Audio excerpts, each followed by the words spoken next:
Assalamualaikum warahmatullahi wabarakatuh. Halo anak-anak di rumah, bagaimana kabarmu hari ini? Masih semangat kan belajar dari rumah? Kembali lagi bersama Bu Lili di sini. Di sini Bu Lili akan mengajak anak-anak untuk bercerita. Cerita kali ini tentang Timun Emas. Cerita rakyat dari Jawa Tengah yang sudah melegenda. Kita mulai sekarang ya ceritanya.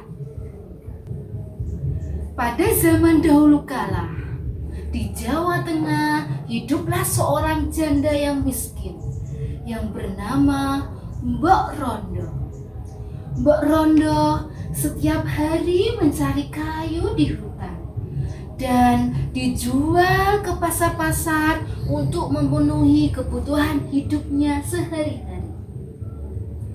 Mbok Rondo sudah lama sekali ingin memiliki seorang anak.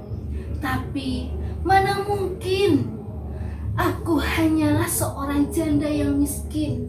Mana mungkin mempunyai seorang anak.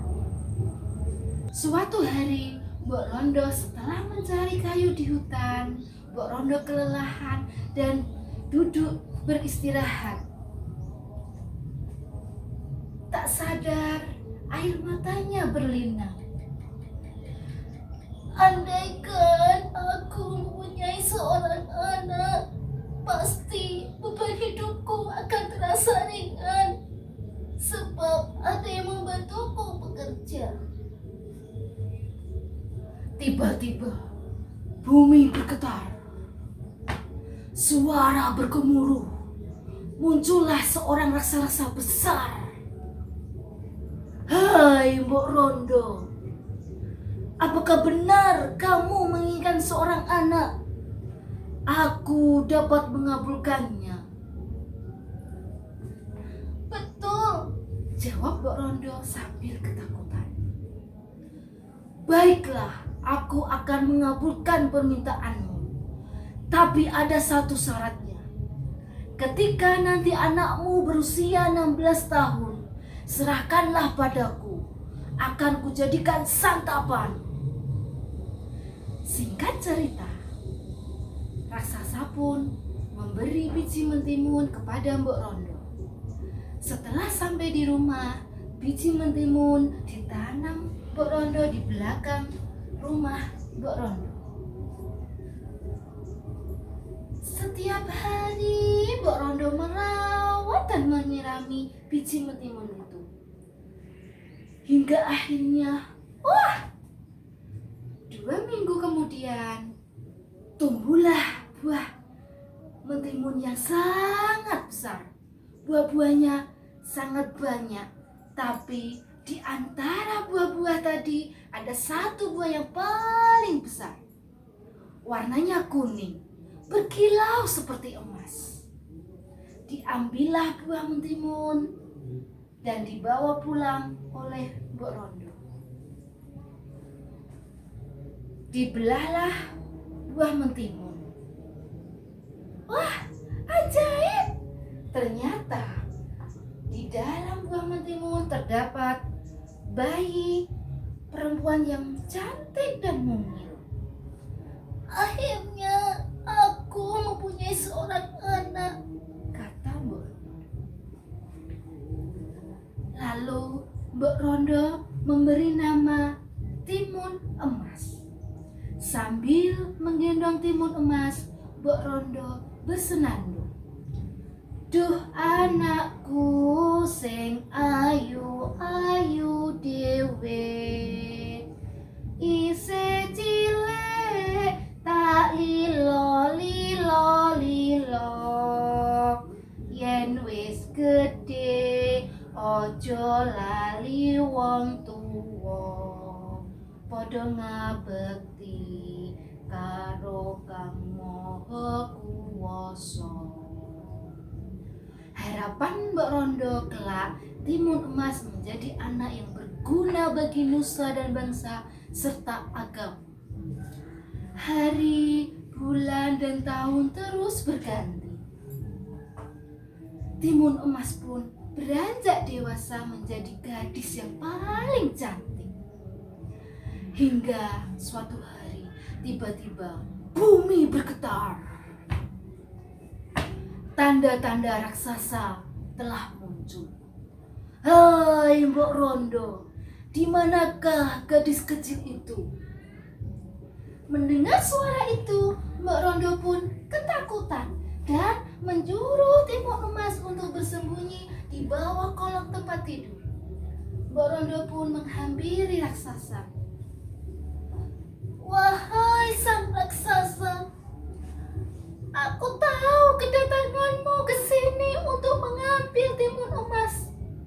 Tapi beri aku waktu 2 tahun lagi, karena Timun Emas masih kecil.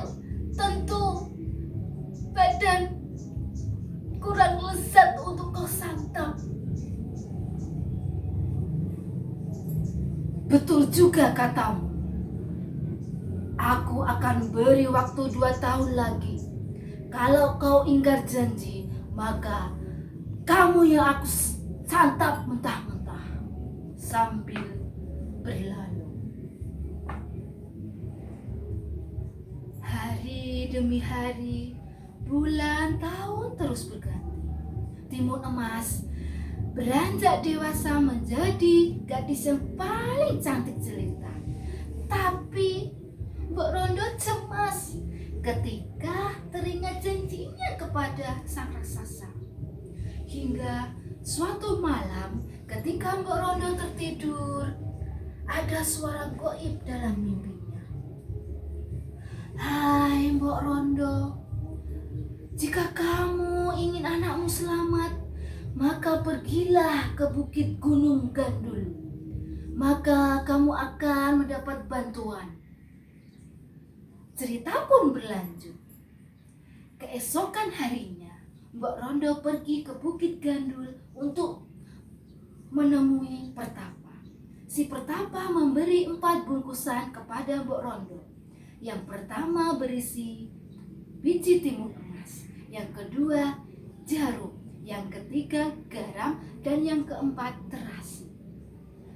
Setelah Mbok Rondo sampai ke rumah, Mbok Rondo menceritakan kepada anaknya Timun Emas. Wahai anakku, kamu tidak usah khawatir, karena kita sudah memiliki penangkal. Keesokan harinya, ketika Mbok Rondo dan Timun Emas akan bekerja mencari kayu di hutan, tiba-tiba bumi bergetar.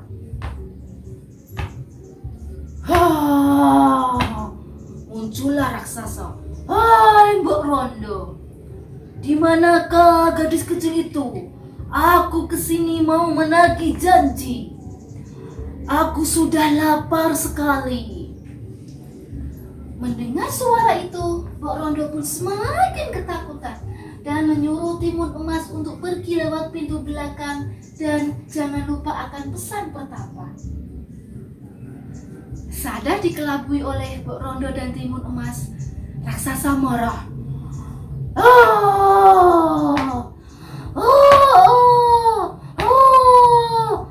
Mau lari kemana kau?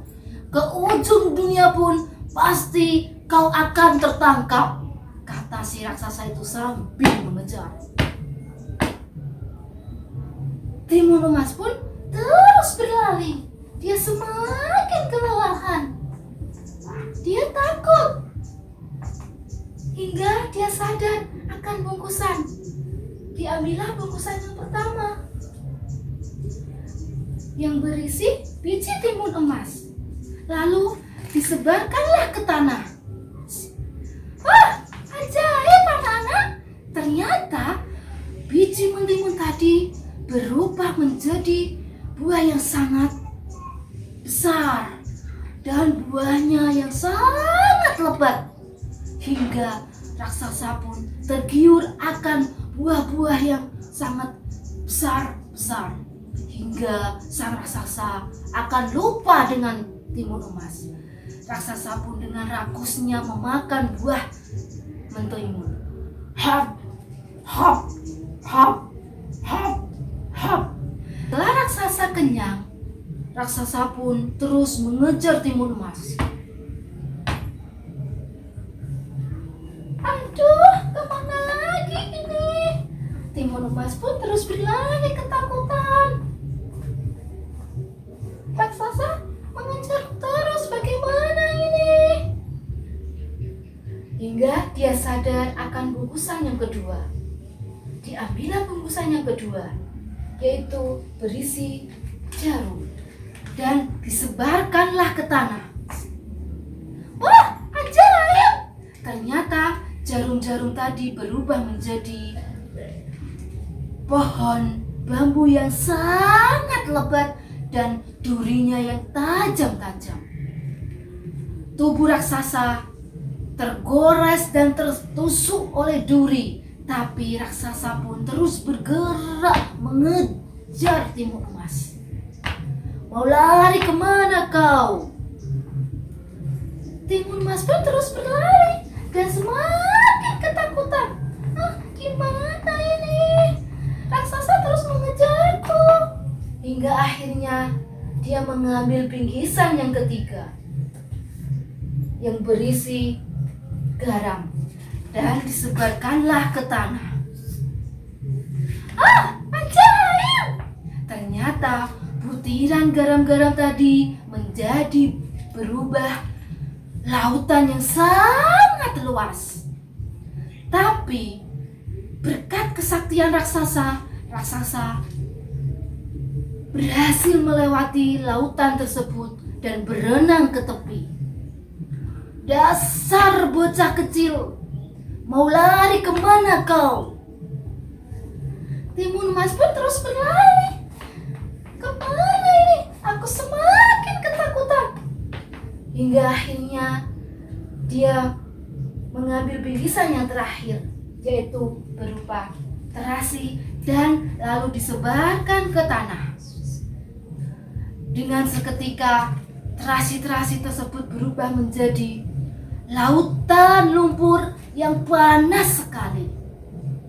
Raksasa itu berusaha untuk melewatinya, namun tubuh raksasa tertelan lumpur yang sangat panas.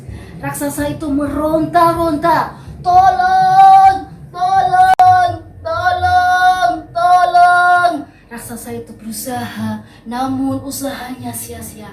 Tubuhnya tenggelam ke dasar laut lumpur yang sangat panas.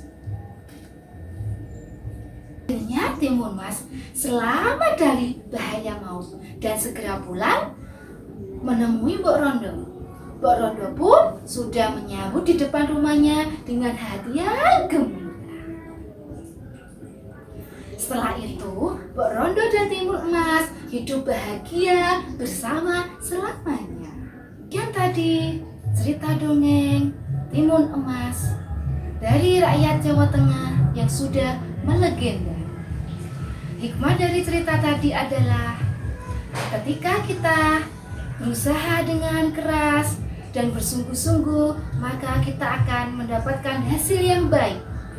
Dan barang siapa yang jahat kepada orang lain, maka dia akan celaka sendiri. Itu tadi cerita dari Bu Lili. Lain kali disambung lagi dan jumpa lagi bersama Bu Lili. Dadah. Wassalamualaikum warahmatullahi wabarakatuh.